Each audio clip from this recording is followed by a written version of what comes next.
కొడుకు నిన్ను తల్లి అని గుర్తించకపోయినా, నీ కొడుకు నిన్ను తండ్రి అని పట్టించుకోకపోయినా, నీ తోడబుట్టిన వారు అన్నా, చెల్లి, తమ్ముడు, అక్క అని నిన్ను లక్ష్య పెట్టకపోయినా, నిన్ను కన్నవాళ్ళు నిన్ను వదిలేసి వెళ్ళిపోయినా, లేకపోతే కాలం చేసినా, అంటే కన్ను మూసినా,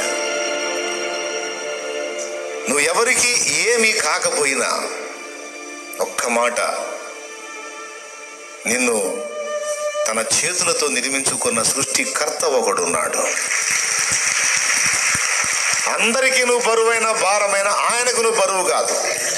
ఎవ్వరు నిన్ను లక్ష్య పెట్టకపోయినా, ఎవ్వరు నిన్ను గురించి ఆలోచించకపోయినా, నిన్ను సీరియస్గా లక్ష్య పెట్టేవాడు, నిన్ను అరచేతుల్లో చిక్కుకున్నవాడు యేసయ్య ఉన్నాడు. కాబట్టి ప్రియమైన బిడ్డలారా, ఇక్కడ కూర్చున్న వాళ్ళు కావచ్చు, లైవ్లో చూస్తున్న వాళ్ళు కావచ్చు, తర్వాత ఇది అప్లోడ్ అయినాక చూసేవాళ్ళు కూడా కావచ్చు, ఈ మాట గుర్తుపెట్టుకోండి. నా గురించి ఎవరూ ఆలోచించట్లేదు, నన్ను ఎవరూ పట్టించుకోవటం లేదు, నేను ఏమైపోతున్నానని కనీసం నన్ను అర్థం చేసుకునే వాళ్ళు లేరు, నేను ఎందుకు బతకాలి, సస్తే బాగుండు కదా అని అనుకునే వారలారా, మీ విషయమై చింతించువాడు ఒకడున్నాడు. ఆయన పేరు నజరేయుడు యేసు.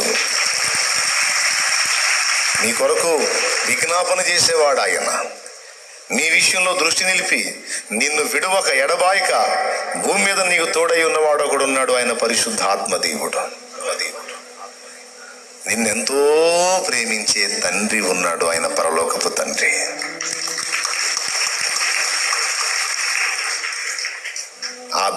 ఆ త్రిత్వం, త్రియేకుడు నీ కోసం ఉన్నాడు.